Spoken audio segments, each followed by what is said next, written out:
You've heard of the Muslim Brotherhood, founded in Egypt in 1928 as a religious, political, and social movement. Today, it's probably the most influential political group in the Arab world. One of their stated goals is to introduce Sharia, or Islamic law, quote, as the basis controlling the affairs of state and society. But what does that mean for us? According to Steve Emerson, executive director of the Investigative Project on Terrorism, the Muslim Brotherhood has designs on the United States, and they've been pretty active here. While they say they're moderate, mainstream, and all for democracy, they're not. Steve Emerson has produced a film focused on the Muslim Brotherhood's activities in the U.S. It's called Jihad in America, The Grand Deception, and he joins me in the studio. Steve, welcome. Thank you. Since 9/11, the U.S. government has been very focused on al-Qaeda because they attacked us on 9/11. Why should we care about the Muslim Brotherhood? Well, first of all, the Muslim Brotherhood is the parent of al-Qaeda, as it is the parent of Hamas, Islamic Jihad, and every Sunni terrorist group. Number two, the Muslim Brotherhood is really the ideological origins of all of these violent groups. Even though the Muslim Brotherhood says it's against violence, it foments violence, it incites violence, and it has a supremacist view of the world. It wants to establish a caliphate, not just in Egypt, but around the world. And in the United States, it's not just me who says that they have an ulterior agenda, but rather the U.S. government, which discovered a cache of documents not so far from the studios here, which showed internal, hundreds of thousands of internal Muslim Brotherhood documents that were never discovered by the U.S. government until 2005, showing what their intentions were. What are their intentions? What do they want from the United States? Well, I mean, ultimately, the essence of the film is to juxtapose what goes on behind closed doors at Islamist meetings, Muslim Brotherhood meetings, conferences, versus what they say publicly. Publicly, as they say, they're against terrorism, they're for peace, and they're for love and mother and apple pie. But behind closed doors, they talk about jihad, they talk about martyrdom operations, they talk about taking over the United States. I mean, we must have at least 11 clips where major Islamic American leaders talk about that Islam will take over the U.S., whether it's... But take over the U.S. in what way? I mean, what does that mean? That's the problem. I mean, to us, it's almost crazy talk because it's almost impossible for us to even conceive of that. But for them, we have to think that that's their mindset. And they really do believe, and they wrote in their documents that the United States is the prime central regional center in the world from which the Muslim Brotherhood should operate in terms of spreading its tentacles through the media, through law enforcement, through academia. And they've done that very successfully, playing the victim card. And that victim card basically allows them to promote their agenda under false guise. So, Steve, give me an example of something that they've done that has had a negative impact on the United States. Unfortunately, the Muslim Brotherhood is in control of the leadership, the religious institutions, the media, and so that's where the followers get their news and get their cultural attitudes. And they tell their followers, don't talk to the FBI, that there's a war against Islam. The notion that there's a war against Islam is the number one conspiratorial and false allegation that inspires Islamic terrorism. And so they're not pulling the trigger, but they are cultural jihadists, and they're inciting others to carry out attacks. Steve Emerson is in the studio with me. He's the executive director of the Investigative Project on Terrorism. He's also executive producer of the award-winning documentary film, Jihad in America, The Grand Deception. Steve, your critics say that you're an Islamophobe. What do you say to that? Look, the critics who say that are the radical Islamic groups, or their sympathizers. And bottom line is, Islamophobia is a contrived term. What is a phobia? A phobia is an irrational fear. 70%, according to CIA statistics, of all international terrorism is carried out by radical Muslims. And so it's not an irrational fear. I'm not justifying it, but it's a rational fear. And in fact, we have a couple of sermons by some imams who say Islamophobia is fake. Islamophobia is used as a way of intimidating, smearing anyone who criticizes radical Islam. I don't criticize Islam. Islam is a religion, and its adherents practice, the majority are peaceful and don't want to have anything to do with violence. But I criticize radical Islam or political Islam. But my critics. But what's the difference? What's the difference between Islamism and Islam? Okay. Islam, well, first of all, religions are abstractions. It's how you practice it. The real problem with Islam is that it hasn't undergone a reformation. Absent the reformation, you have the literal constructionalists who basically take the Quranic verses about holy war, jihad, the abode of spreading Islam, converting everybody, and they still practice it today. I mean, jihad is holy war, although their apologists like to say it's just more striving, like, stop Internal struggle. Yeah, I mean, but that's not the original meaning of it at all. And the reality is that the problem here is that the people in charge, who are the leadership, from Yusuf al-Qaradawi to the Al-Azhar University to Al Jazeera, the people who are the imams in many of the madrasats, the Islamic schools, are part of the Islamist Brotherhood. Or maybe not the Muslim Brotherhood formally, but there's a constellation of values and interests. And so that core value, that core interest is a caliphate? Well, yes, but not necessarily explicitly stated like that. Sometimes it's like the Saudi Academy had two sets of books that was discovered by the Hudson Institute. One set of books was for the public to look at, and the other set of books internally called for the killing of Jews and Christians. This was where? This was here, in Reston, Virginia. In Virginia. Right, the Saudi Academy. So, and through, look, I've been doing this work for 17 years now. The Investigative Project on Terrorism focuses on radical Islam. The reason I focus on it was because when I first did my first documentary in 1994 called Jihad in America, there was no YouTube, there was no Google or anything. So if you wanted to find out what a group was doing, you couldn't find out. You'd have to write to them. So what I realized at that point, when I did that film, we did undercover video showing that these groups had basically morphed themselves into legitimate organizations, Hamas, Hezbollah, Islamic Jihad, Al-Qaeda even, into charitable fronts. I mean, that's why after 9/11, 21 charitable fronts were closed down as terrorist organizations. They should have been closed down back in the 1990s, but there was no incentive to do it because not enough people had died.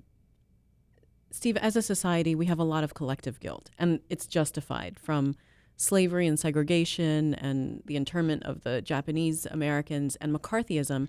A lot of people will say, you know what, this is just the latest incident of that. This is anti-Muslim hatred, and it's wrong.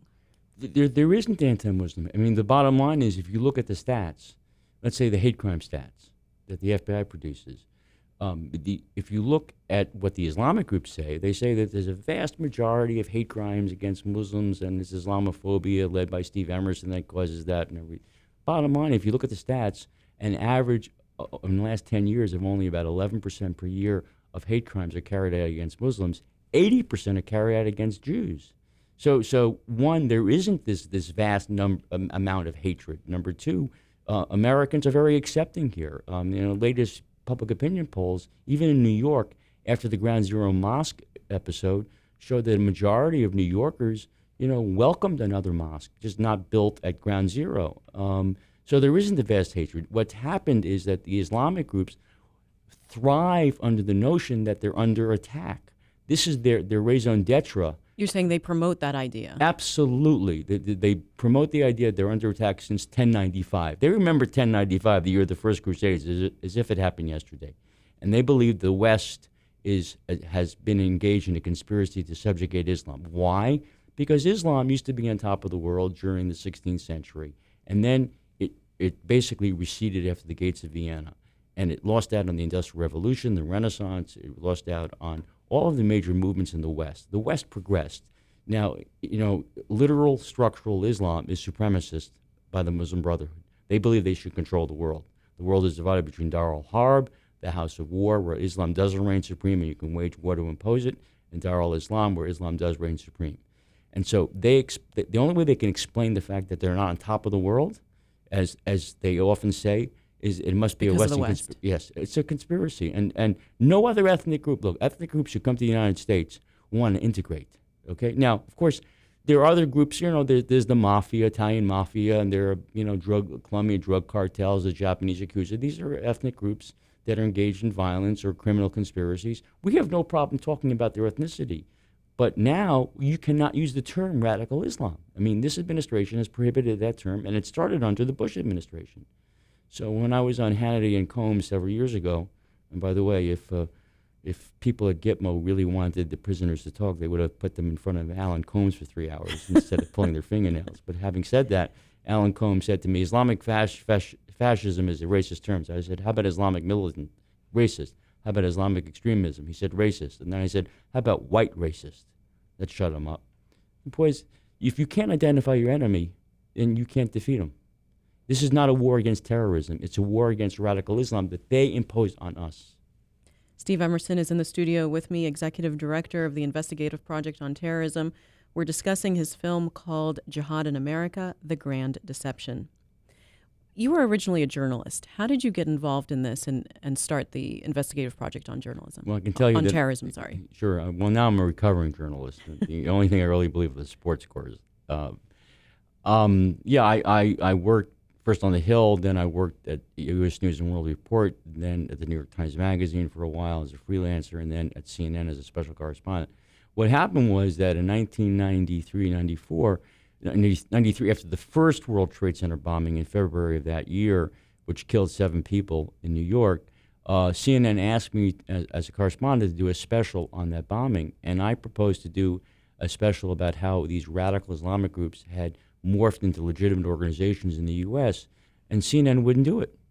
And hell has no fury like a journalist scorned, so I quit. I took the proposal to the Corporation for Public Broadcasting, which is the parent group of PBS. They gave me seed money. I lived in Pakistan and also went to Afghanistan for 6 months. Lived with the Mujahideen, and they gave me incredible material. Little did I know that I was actually living with Al Qaeda. Little did they know who you would become. Right. Well, thank God there wasn't Google at that point. That's right. Right. So, but the interesting thing was that as I was leaving, they gave me a present of a lot of videotapes, and when I plugged them into the United States, into my VCR, they turned out to be radical Islamic conferences held in Columbus, Ohio, in Brooklyn, New York, in Oklahoma City, all in the United States. And yes, all these the most radical Islamic leaders, and the FBI was oblivious to this. So I did this film, and I realized that nobody else was collecting this. Now, I would not have created the organization if there were other people looking at this.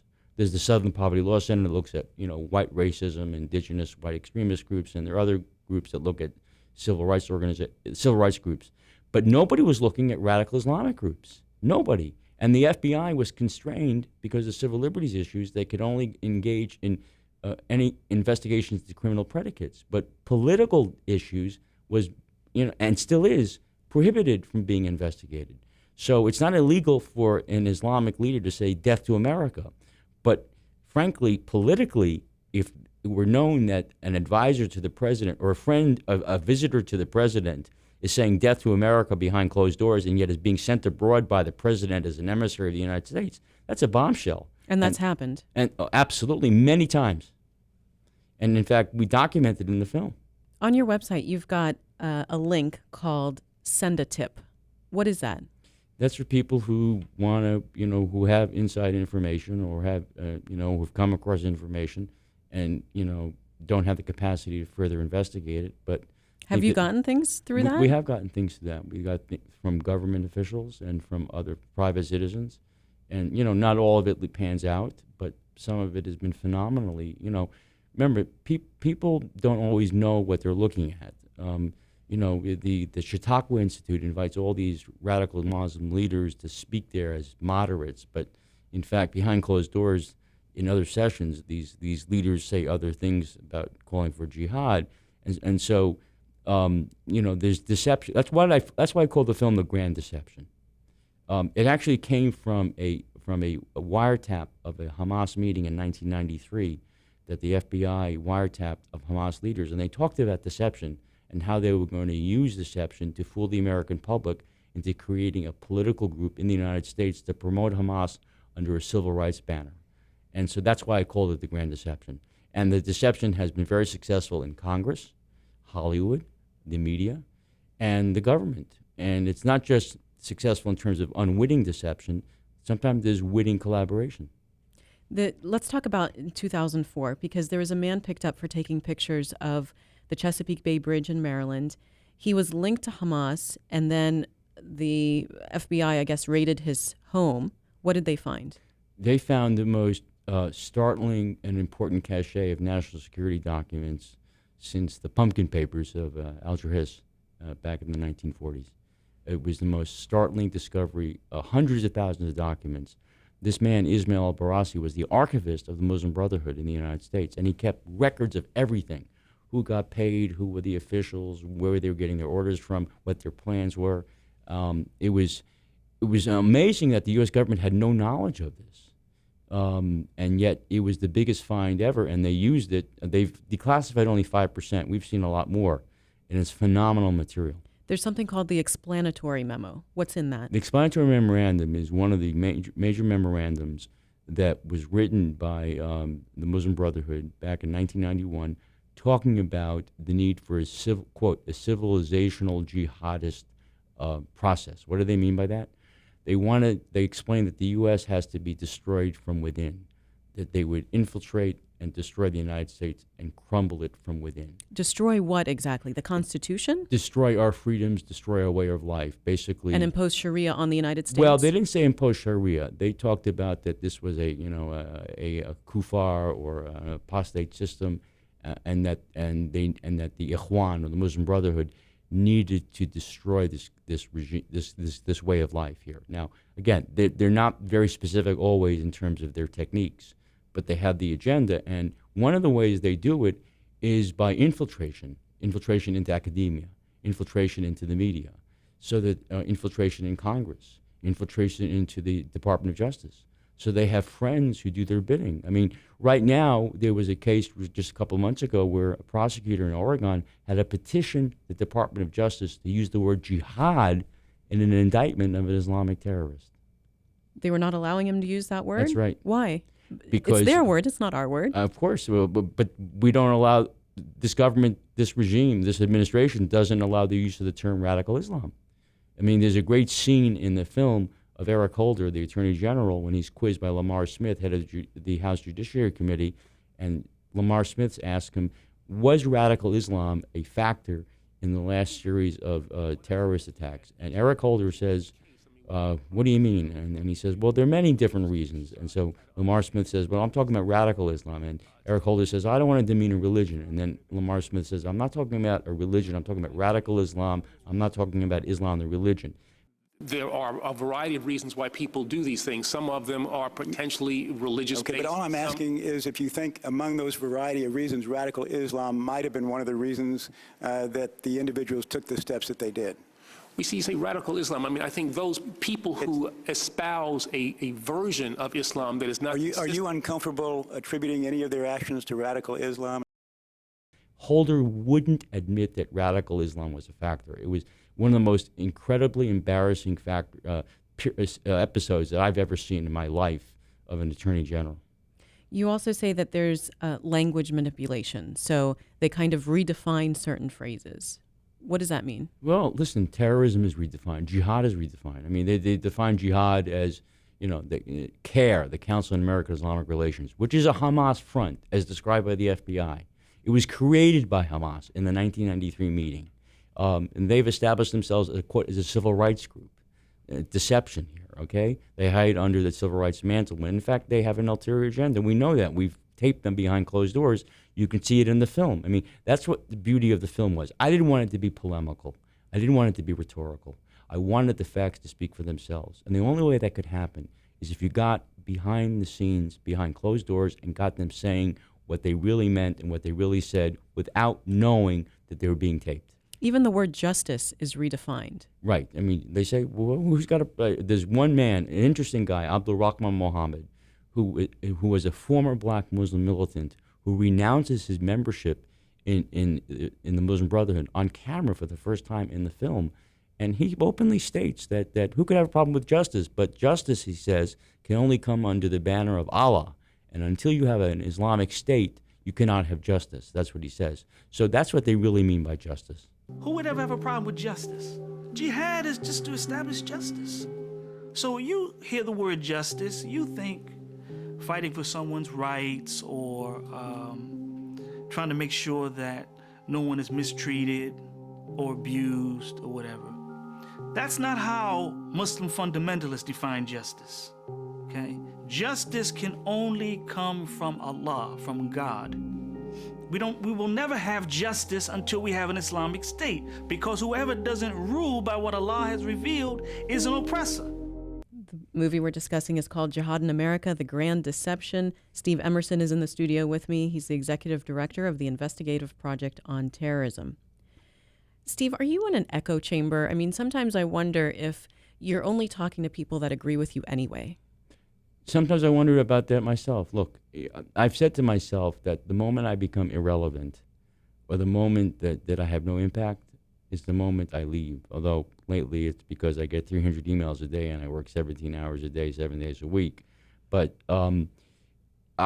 my bottom line is I need to reach out to new audiences. And I have to tell you, when I go out and give speeches around the country, there's a resonance, and that people, unbelievable resonance, because people don't know what's happening, because they don't get the truth from the government. The FBI is not a lie detector test.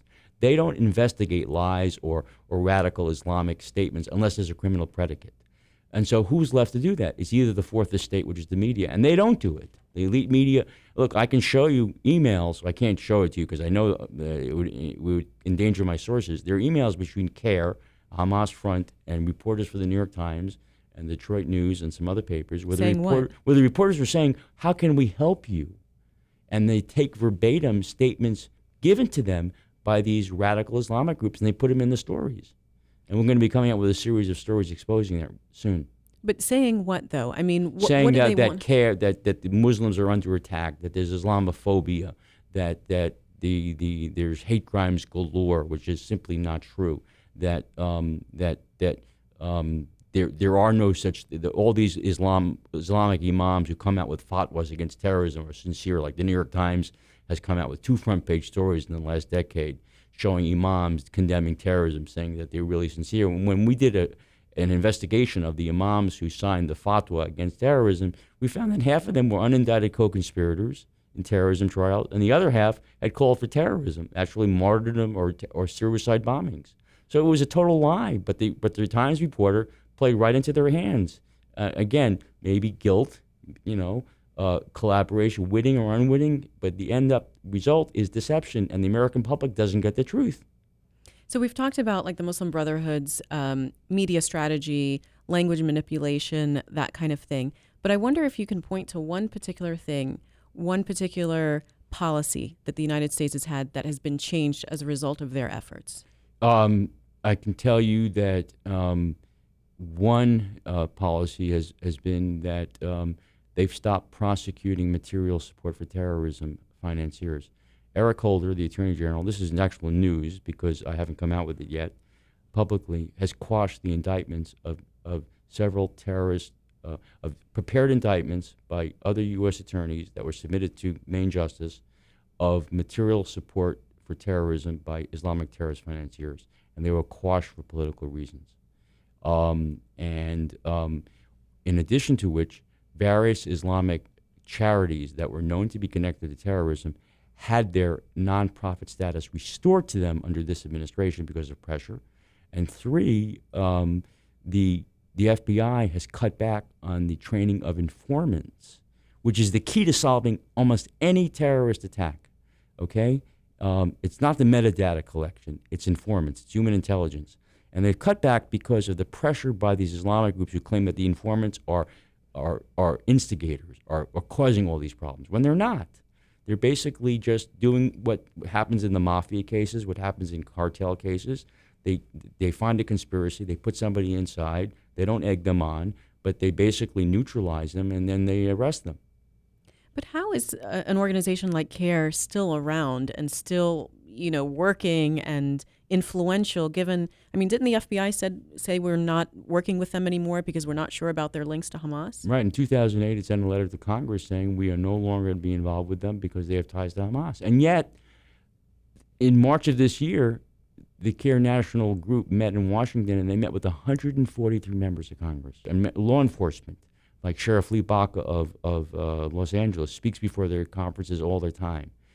You have members of Congress who honor them. You have Dick Durbin who invites them to testify. He's a senator from Chicago. So you ask a great question. People don't want to read. They don't want to believe. They don't want. They could look at our website. I mean, today, if you want to find out what CARE is, it's very easy to find out. Okay, it's not just us. Our website, the Investigative Project on Terrorism, which is, I have to say, www.investigativeproject.org. But there's so many other places that describe what CARE is. The local police are duped into believing these people are peaceful, and there's cognitive dissonance. So, Steve, there's, the argument goes like this, that they want people to believe that there's a war against Islam. So we shouldn't play into that strategy, and we should do whatever we can to prove that we're not at war with them, and that we shouldn't use terms like Islamic terrorism and so on. Why shouldn't we use the word Islamic terrorism? When we use the word, because then people will think that there's a war against Islam. No, but it's Islamic terrorism. When we use the term white racism, do we think there's a war against whites?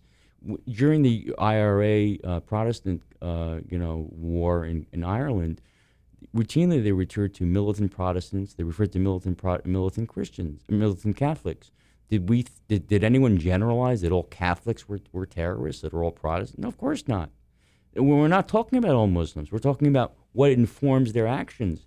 What informs their actions is their belief in radical Islam, theology. And so if we refuse to do that, we're playing into their hands. We take the onus of responsibility away from them to condemn radical Islam by removing from our vernacular that term. In a sense, we empower the radicals by removing that term, by not using the word jihad, by not using the word radical Islam. We need to use those terms. We need to put them on the defense so that they will condemn it and not get away with these word games in which they twist everything around and say that jihad means peace and love, when it doesn't. What do you think the U.S. government needs to do differently? Oh, well, you don't have time for that. Briefly. Briefly, I think one is, look, how did we defeat the Ku Klux Klan?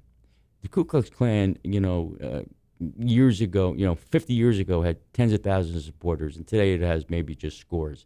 But it was defeated through being delegitimized. That's what has to happen to these groups. They shouldn't be invited to the White House. We did an investigation right before the election showing that 400 members of the Muslim Brotherhood groups who had called for the destruction of the United States or Israel or the West, some were unindicted co-conspirators, had been invited to the White House over a 4-year period. They were legitimized, including the front group Hamas, which the FBI won't even deal with. I mean, FBI agents were following members of Hamas going into the White House. They had to stop. Of CARE, you mean? CARE, right, under investigation. So we need to delegitimize them. We need to put them and stop playing their games and stop playing into their games of saying there's no such thing as jihad, there's no such thing as violent war, there's no such thing as Islamic terrorism. I mean, we're empowering them. We need to disempower them. And we need to empower genuine moderates like Zuhdi Jasser or Kanta Ahmed or others, Asra Nomani. They're genuine, but they don't get the venue and the empowerment because there's no money behind them, and the Islamic groups vilify them. Steve Emerson, he's Executive Director of the Investigative Project on Terrorism, also executive producer of the award-winning documentary film Jihad in America, The Grand Deception. Steve, thanks so much for being on the program. You're very welcome.